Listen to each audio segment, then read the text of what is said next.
तो आज हम लोग क्या पढ़ने वाले हैं? क्लास 10th का साइंस में हम पढ़ेंगे साइंस का फिजिक्स पोर्शन, यानी भौतिक विज्ञान का जो पार्ट होता है साइंस का, वो सबसे पहला चैप्टर हम स्टार्ट करेंगे आज से। और वो पहला चैप्टर है क्या? प्रकाश चैप्टर का नाम है, जिसके अंतर्गत दो टॉपिक में इंपॉर्टेंट रूप से आते हैं, मुख्य रूप से परावर्तन और अपवर्तन। इसके अंतर्गत जितने भी टॉपिक आते हैं इससे संबंधित या इससे रिलेटेड, हम सभी टॉपिक को वन बाय वन डिस्कशन करेंगे। तो सबसे पहले मेरा टॉपिक क्या है? प्रकाश। क्योंकि चैप्टर का नेम है प्रकाश, तो आपको चैप्टर के बारे में जानना बहुत जरूरी होता है, क्योंकि उसके बारे में जानना इसलिए जरूरी होता है ताकि उसके अंतर्गत जितने भी टॉपिक आए उसको कुछ समझने में हमारा क्या कहता है, वो बहुत ज्यादा हेल्प करता है। इसलिए हम ये समझेंगे कि प्रकाश होता क्या है। प्रकाश वैसे नॉर्मली रूप से सभी लोग देखते होंगे कि प्रकाश है, लेकिन प्रकाश को डिफाइन करना बहुत जरूरी है कि प्रकाश होता क्या है, लाइट किसे कहते हैं। प्रकाश क्या है? एक प्रकार की क्या है, ये ऊर्जा है। क्या है? ऊर्जा। यानी प्रकाश आपका एक एनर्जी है, एनर्जी है। और ऊर्जा होता क्या है? ऊर्जा हम ये कहते हैं कि जब कोई हम कार्य कर रहे हैं तो कार्य करने की जो क्षमता होती है उसे हम क्या कहते हैं?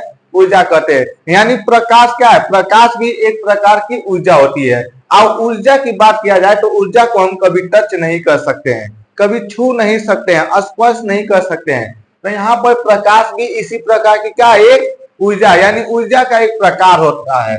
और प्रकाश की वजह से, प्रकाश यानी कि एक प्रकार की ऊर्जा जिसकी सहायता से, क्योंकि प्रकाश क्या है? ऊर्जा, और उसी सहायता से हम किसी भी वस्तु को बहुत आसानी से देख पाते हैं। यदि प्रकाश नहीं रहेगा तो हमारा पूरा दुनिया क्या रहेगा?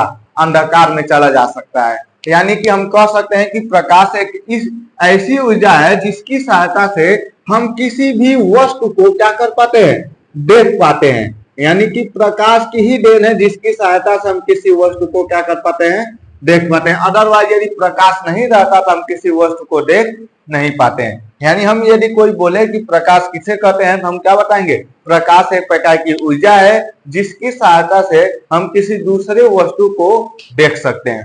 प्रकाश के बारे में ये बात किया जाए तो प्रकाश से स्वयं दिखाई नहीं देता है। ये प्रकाश को हम खुद नहीं देख सकते हैं, लेकिन प्रकाश की उपस्थिति से, यानी ये उपस्थित है तभी हम किसी वस्तु को क्या कर पाते हैं? देख पाते हैं। यानी कि प्रकाश जब तक उपस्थित नहीं रहेगा उस जगह पे किसी भी वस्तु को हम देख नहीं सकते हैं। जैसे हम यहाँ पर दिखाई दे रहे हैं, यानी कहीं ना कहीं यहाँ पर क्या है? लाइट है। लाइट को हम नहीं देख सकते हैं, लेकिन लाइट है तभी हम किसी वस्तु को क्या कर पाते हैं? देख पाते हैं। तो यहाँ पर प्रकाश, और कोई भी वस्तु दिखाई कैसे देती है? जैसे कि मान लेते हैं कोई प्रकाश आ रही है तो प्रकाश भी गमन करती है, और किसी वस्तु से टक्कर होने के पश्चात परावर्तन होता है उसका। यानी परावर्तन मतलब कोई भी वस्तु टकरा कर वो वापस चली जाती है, जिसकी घटना को हम क्या कहते हैं? परावर्तन कहते हैं। इसमें आपको पढ़ना एक टॉपिक आपका इंपोर्टेंट है, वही परावर्तन होता क्या है, उस वहां पर हम अच्छे से पढ़ेंगे। तो अभी हमें बस ये समझना है कि प्रकाश होता क्या है। प्रकाश एक प्रकार की ऊर्जा है जिसकी सहायता से हम किसी दूसरे वस्तु को देख पाते हैं। और ये तभी संभव है, तभी पॉसिबल है जब प्रकाश आए और किसी वस्तु से टकराकर वो प्रकाश की किरण हमारी आंखों तक पहुंचे, तभी हम उस वस्तु को क्या कर पाते हैं? देख पाते हैं। जैसे मान लेते हैं यहाँ पर क्या है? आपका सन है। सन से हम जानते हैं रोशनी मिलती है, यानी प्रकाश आता है। ये जो प्रकाश है, यदि कोई वस्तु यहाँ पर है, यानी कोई ऑब्जेक्ट है, ठीक है, यानी वस्तु है, यदि प्रकाश यहाँ पर आ रही है और टकराने पश्चात यदि हम यहाँ पर मान लेते हैं खड़े हुए हैं, यहाँ पर खड़े, तो ये प्रकाश जब तक यहाँ तक आएगा नहीं टकराने के पश्चात, तब तक हम इस वस्तु को देख नहीं सकते हैं। यानी प्रकाश जो हम यानी किसी वस्तु को देख पाते हैं, ये किसकी घटना पर आधारित है? प्रकाश के परावर्तन पर आधारित है। तो हम किसी वस्तु को देख तभी पाते हैं जब कोई प्रकाश किरण उस वस्तु से टकराने के पश्चात हमारे आंखों तक पहुंचे, तभी हम किसी वस्तु को देख पाते हैं। तो प्रकाश, हमें जहां तक है कि यहाँ तक आपका क्लियर हो गया होगा कि प्रकाश किसे कहते हैं। प्रकाश एक प्रकार की ऊर्जा है जिसकी सहायता से हम किसी भी वस्तु को देख पाते हैं। अब हम कहते हैं कि प्रकाश के स्रोत, सोर्स ऑफ लाइट, यानी प्रकाश के स्रोत क्या होते हैं। हम यहाँ पर समझेंगे कि प्रकाश के स्रोत होता क्या है। स्रोत मतलब जहां से कुछ मिलता है उसको क्या बोलते हैं? स्रोत कहते हैं। अब यहाँ पर आपको पढ़ना क्या है, प्रकाश के स्रोत, यानी लाइट हमें कहाँ कहाँ से मिलता है, वही उसका क्या हो जाएगा, प्रकाश के स्रोत हो जाएगा। तो इस हिसाब से या इसके आधार पे प्रकाश के स्रोत दो प्रकार के होते हैं। कितने प्रकार के होते हैं, दो प्रकार के होते हैं, जिसमें हम कह ना, यानी जिसमें पहला आपका क्या है, प्रकाश का प्रदीप्त प्रकाश स्रोत, जिसको इंग्लिश में क्या बोलते हैं, ल्यूमिनस सोर्स। अब इसका मतलब क्या है, प्रदीप्त, यानी कि यहाँ पर दीप्त से मतलब है, यानी प्रकाश से मतलब है जब कोई भी ऐसा बॉडी यानी ऐसा कोई ऑब्जेक्ट या वस्तु जिससे प्रकाश स्वयं उत्पन्न हो, यानी उसका खुद का प्रकाश हो, क्या हो, स्वयं उत्पन्न हो कह सकते हैं, या फिर ये कह सकते हैं कि किसी भी वस्तु का यदि खुद का प्रकाश है तो उस वस्तु को हम क्या बोलेंगे, प्रदीप्त प्रकाश स्रोत बोलेंगे। क्या बोलेंगे, प्रदीप्त प्रकाश स्रोत बोलेंगे। जैसे कि यानी इसमें प्रदीप्त प्रकाश स्रोत यानी जिसको ल्यूमिनस सोर्स कहते हैं, कोई भी ऐसा बॉडी हो जाएगा जिसका प्रकाश खुद से निकलेगा, उसके अंदर से निकलेगा, तो उसको हम क्या बोलेंगे, प्रदीप्त प्रकाश स्रोत। जैसे कि सबसे अच्छा एग्जांपल एक क्या है, हमारा सूर्य है। सूर्य क्या है, सूर्य के अंदर से प्रकाश निकलता है, तो हम सूर्य को क्या बोल सकते हैं, प्रदीप्त प्रकाश स्रोत बोल सकते हैं। यानी कि कोई भी ऐसा वस्तु जिससे प्रकाश खुद से उत्पन्न हो, यानी उसके अंदर से निकले, तो उस प्रकार के वस्तु को हम क्या बोल सकते हैं, प्रदीप्त प्रकाश स्रोत कहते हैं। जैसे एग्जांपल में सूर्य, ये बल्ब, बल्ब भी तो आपका प्रदीप्त हो जाएगा, क्योंकि कोई भी बल्ब है उसके अंदर से ही प्रकाश निकलता है। वो अलग बात है कि वहां एनर्जी चेंज हो जाती है। जैसे कि बल्ब जो होता है, लाइट यानी विद्युत ऊर्जा को प्रकाश ऊर्जा में बदल देता है, लेकिन जो भी प्रकाश निकलता है उसके अंदर से निकलता है। तो इस प्रकार हम कह सकते हैं कि जो हमारा बल्ब भी होगा वो किस प्रकार का होगा, प्रदीप्त प्रकाश स्रोत। जैसे कि मोमबत्ती, मोमबत्ती भी आपका क्या हो जाएगा, प्रदीप्त प्रकाश स्रोत यानी कैंडल हो जाएगा। उसके बाद और भी हम कुछ कह सकते हैं, जैसे टार्च, टार्च भी आपका क्या हो जाएगा, ये भी आपका प्रदीप्त प्रकाश हो जाएगा। यानी कि आप किसी भी वस्तु को हम नाम दे सकते हैं प्रदीप्त प्रकाश स्रोत में, जब उनमें से प्रकाश यदि खुद में से निकले, तो इस प्रकार की वस्तुओं को हम क्या बोलते हैं, प्रदीप्त प्रकाश स्रोत बोलते हैं। अब आपका नेक्स्ट टॉपिक है अदीप्त प्रकाश स्रोत। अदीप्त प्रकाश स्रोत यानी इसको इंग्लिश में कह सकते हैं नॉन ल्यूमिनस सोर्स। अदीप्त प्रकाश स्रोत या नॉन ल्यूमिनस सोर्स होता क्या है, जैसे कि कोई भी ऐसी वस्तु है जिसमें प्रकाश स्वयं उत्पन्न न हो, यानी वहां से कोई प्रकाश आ रहा है तो वो किसी दूसरी वजह से आ रहा है, तो इस प्रकार की वस्तुओं को कह सकते हैं अदीप्त प्रकाश स्रोत। यानी कि यहाँ पर बोलेंगे ऐसी वस्तुएं जिसका खुद का प्रकाश न हो, यानी कि खुद का उसका कोई प्रकाश न हो, खुद का प्रकाश न हो, तो इस प्रकार की वस्तुओं को हम क्या बोल सकते हैं, अदीप्त प्रकाश स्रोत यानी नॉन ल्यूमिनस सोर्स। तो यहाँ पर आपका सबसे अच्छा एग्जांपल आ जाएगा चंद्रमा। चंद्रमा यानी कि आप लोग देखते हैं कि रात में चंद्रमा यानी वहां से प्रकाश आता है, लेकिन वो प्रकाश वो चंद्रमा का खुद का नहीं है, वो प्रकाश किसका है, सूर्य का है। सूर्य का प्रकाश वहां पड़ता है, तो वहां टकराने के पश्चात वो जो प्रकाश होता है वो प्रकाश पृथ्वी तक आता है, तब हम चंद्रमा को देख पाते हैं। यदि प्रकाश वो टकरा कर पृथ्वी पर नहीं आता था, हम उसको प्रकाश को देख नहीं सकते।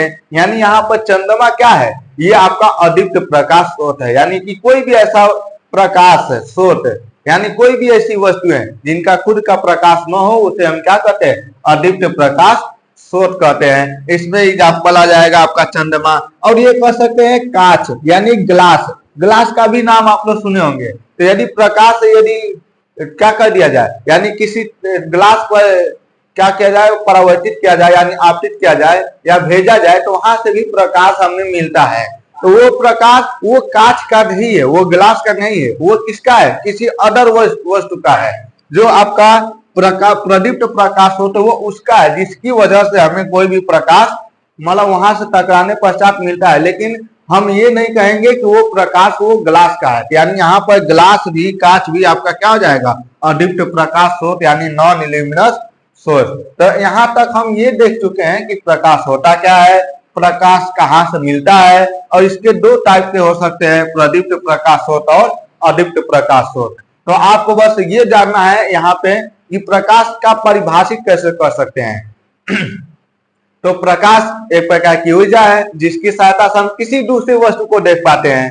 प्रकाश स्वयं दिखाई नहीं देता है, लेकिन इसकी उपस्थिति में हम किसी भी वस्तु को देख पाते हैं। ये तब संभव है, तब पॉसिबल है जब कोई भी प्रकाश जो स्रोत है उससे प्रकाश निकले और किसी वस्तु पर पड़ने के बाद वापस यदि हमारे आंखों तक आ जाए वो प्रकाश स्रोत, तब हम किसी वस्तु को देख पाते हैं। अब हम पढ़ेंगे प्रकाश के गुण यानी प्रॉपर्टीज ऑफ लाइट, यानी कोई भी प्रॉपर्टीज ऑफ लाइट, यानी इसमें क्या क्या हो सकता है। अब हम प्रकाश के बारे में इतना तो परिभाषित कर दिए हैं, लेकिन इसके बारे में और आपको जानने की जरूरत होती है, जिसमें हम लोग पढ़ते हैं प्रकाश के गुण। तो प्रकाश के गुण होता क्या है? प्रकाश स्वयं अदृश्य है, यानी इसका मतलब है अदृश्य, यानी कोई दिखाई न देना, यानी प्रकाश को कभी भी हम देख नहीं सकते हैं। आप लोग कहेंगे कि प्रकाश हमें दिखाई देता है, तो ऐसा पॉसिबल नहीं है। जो हम देखते हैं वो प्रकाश नहीं होता है, वो आपका क्या होता है? धूल के कण होते हैं, जिनको प्रकाश उस रास्ते यदि गमन करता है तो उनके परिवर्तन होने पश्चात तो हमारे आंखों तक लगता है, तो हमें लगता है कि वो प्रकाश जा रहा है, लेकिन ऐसा कुछ नहीं है। वो क्या होते हैं? वो वायुमंडल में जितने भी धूल के कण होते हैं, धुएं होते हैं, उन सभी के कण दिखाई देते हैं, जिसको हम प्रकाश समझ बैठते हैं। लेकिन रियल रूप में, वास्तविकता के रूप में देखा जाए तो प्रकाश हमें दिखाई नहीं देता, यानी प्रकाश क्या है? स्वयं यानी खुद अदृश्य है, ठीक है। परंतु इसकी उपस्थिति में वस्तुएं दिखाई देती है, लेकिन प्रकाश नहीं रहेगा तो हम किसी वस्तु को नहीं देख सकते हैं। यानी इसकी उपस्थिति में ही ये उपस्थित है, तभी हमें किसी वस्तु को, हमें कोई वस्तु दिखाई देगी। ये आपका है पहला पॉइंट। दूसरा पॉइंट क्या है कि साधारणतः प्रकाश सरल रेखा में गमन करता है, यानी साधारणतः मतलब ये देखा जाए नॉर्मली तो हमेशा वो सीधी रेखा में गमन करता है, यानी जब भी प्रकाश आप यदि शो करेंगे तो हमेशा सीधी रेखा में ही गमन करेगा। ये आपका क्या एक कह सकते हैं प्रकाश की किरण है, ये हमेशा सीधी रेखा में गमन करता है, यानी जाता है। गमन करना यानी जाना, एक जगह से दूसरी जगह तक जाना है। तीसरा नंबर क्या है? प्रकाश के संचरण के लिए किसी माध्यम की आवश्यकता नहीं होती है। जैसे कि सबको चलने के लिए कहीं ना कहीं माध्यम की आवश्यकता होती है, जैसे हम लोगों को चलने के लिए रोड की जरूरत होती है, मान लें कि ध्वनि संचरण के लिए आपको माध्यम की आवश्यकता होती है, लेकिन प्रकाश चलता है तो उसमें किसी माध्यम की आवश्यकता नहीं होती है। अर्थात इसका हम मीनिंग ये भी निकाल सकते हैं, या अर्थ ये भी निकाल सकते हैं कि प्रकाश निर्वात में भी गमन करता है। निर्वात यानी कोई ऐसा जगह जहां पर हवा तक भी न हो, यानी जो वायु चल रहा है ये आपका वायु भी न हो, ऐसे माध्यम को क्या बोलते हैं? निर्वात। यानी कि प्रकाश यदि कोई माध्यम नहीं है, ठोस, द्रव और गैस, या ये कह सकते हो वायु, यदि कोई भी माध्यम नहीं है तो वहां पर भी आपका प्रकाश गमन करेगा। इसका मतलब ये है। अब हम देख रहे हैं चौथे नंबर पे, प्रकाश विद्युत चुंबकीय तरंगों के रूप में गमन करती है। प्रकाश आप लोग पढ़ेंगे आगे वाले चैप्टर में कि विद्युत होता क्या है और विद्युत तरंगे क्या होती है, चुंबकीय तरंगे क्या होती हैं, तो उसमें आपको बताया क्या क्या होता है। लेकिन आप यहाँ ये जानिए कि प्रकाश गमन करता है कि विद्युत के रूप में भी चलता है और चुंबकीय तरंगों के रूप में चलता है। इसीलिए हम कह सकते हैं कि प्रकाश विद्युत चुंबकीय तरंगों के रूप में गमन कर सकता है, यानी गमन करता है। यानी यहाँ पर है कि प्रकाश विद्युत तरंग के रूप में भी चलता है और चुंबकीय तरंग के रूप में, इसीलिए इनको एक साथ बोला जाता है, प्रकाश विद्युत चुंबकीय तरंगों के रूप में गमन करता है। नेक्स्ट टॉपिक क्या है आपका? प्रकाश पारदर्शी माध्यम से होकर गुजर सकता है। गुजर सकता है यानी जाना। और पारदर्शी माध्यम होता क्या है? कोई भी ऐसा माध्यम जिनसे प्रकाश आर पार आसानी से चला जाए, और यानी आसानी से चला जाए, किसमें जाएगा? वायु में जाएगा, ग्लास में जाएगा। वो भी ग्लास ऐसा होना चाहिए जिस पर कोई भी लेप न लगा हो, कोई भी उस पर पेंट पॉलिश न लगा हो। तो ऐसे यानी पारदर्शी जो माध्यम, पारदर्शी वस्तुएं होती हैं, उन्हीं से केवल प्रकाश आर पार जा सकता है। तो यानी हम यहाँ पर यही बताया जा रहा है कि प्रकाश पारदर्शी माध्यम से गुजर सकता है, जैसे वायु हो गया, कांच हो गया, ठीक है। तो उसके परंतु अपारदर्शी माध्यम से नहीं। लेकिन अपारदर्शी माध्यम से नहीं यानी कोई भी ऐसा माध्यम जिसके आर पार न देखा जा सके, उन माध्यम से प्रकाश गमन नहीं कर सकता है। जैसे यही बोर्ड ही है, यदि प्रकाश को यहाँ आ रहा है तो यदि प्रकाश ये आपका पारदर्शी नहीं है तो यहाँ से प्रकाश ये वापस चला जाएगा, लेकिन यदि ये पारदर्शी होता तो प्रकाश आगे निकल जाता। तो ये आपका है पॉइंट नंबर 5। सिक्स क्या है, विभिन्न माध्यमों से प्रकाश की चाल भिन्न भिन्न होती है। विभिन्न माध्यमों में, जैसे माध्यम चेंज होता है तो उसमें प्रकाश की चाल भी चेंज हो जाती है। जैसे मान लेते हैं ठोस, ठोस में प्रकाश की चाल कुछ और होगी, द्रव में प्रकाश की चाल कुछ और होगी, वायु में प्रकाश की चाल कुछ और होगी, वैसे निर्वात में भी प्रकाश की चाल कुछ और होगी। क्योंकि आपको बताया गया है कि प्रकाश को चलने के लिए किसी माध्यम की आवश्यकता नहीं होती है, बल्कि वो सभी माध्यम में गमन कर सकता है। ये भी इसका मतलब नहीं है कोई किसी माध्यम में नहीं गमन करेगा, वो सभी माध्यमों में गमन कर सकता है, लेकिन वो क्या होना चाहिए, बस पारदर्शी होना चाहिए। और ये निर्वात में भी गमन कर सकता है। तो प्रकाश की जो चाल होती है निर्वात में 3 × 10⁸ मीटर पर सेकेंड होती है। कितना होती है प्रकाश की चाल, किसमें, निर्वात में प्रकाश की चाल 3 × 10⁸ मीटर पर सेकेंड, यानी कि 3 × 10⁸ मीटर पर सेकेंड, यानी 1 मीटर की जो चाल होती है उसकी, ठीक है, वो कितना होती है 3 × 10⁸ मीटर 1 सेकेंड में वो गमन करता है, यानी इतना अधिक स्पीड होती है उसकी लाइट। पॉइंट नंबर 7, चमकदार पृष्ठों से प्रकाश का परावर्तन होता है। यानी कि जब कोई पृष्ठ चमकदार है, चमकदार यानी जैसे एकदम क्या है, एकदम प्लेन है और उस पर पेंट पॉलिश वॉलिश किया तो उसको क्या बोल सकते हैं, चमकदार बोल सकते हैं। यानी जब कोई ऐसा पृष्ठ हो, यदि वो पृष्ठ कैसा हो आपका, चमकदार हो, तो यदि प्रकाश कोई आएगा तो इससे पृष्ठ से टकरा कर वो वापस चला जाएगा, और इसी घटना को क्या बोलते हैं, परावर्तन बोलते हैं। तो यही आपको बताया जा रहा है कि चमकदार पृष्ठों से प्रकाश का क्या होता है, परावर्तन होता है, यानी कि वो वापस चला जाता है, कोई भी प्रकाश की किरण हो। 8 नंबर, प्रकाश एक माध्यम से दूसरे माध्यम में जाता है तो प्रकाश का पथ विचलित हो जाता है। यानी कि एक माध्यम से मतलब है कि जैसे कि माध्यम अलग अलग ले लें, एक वायु ले लें और एक जल ले लें।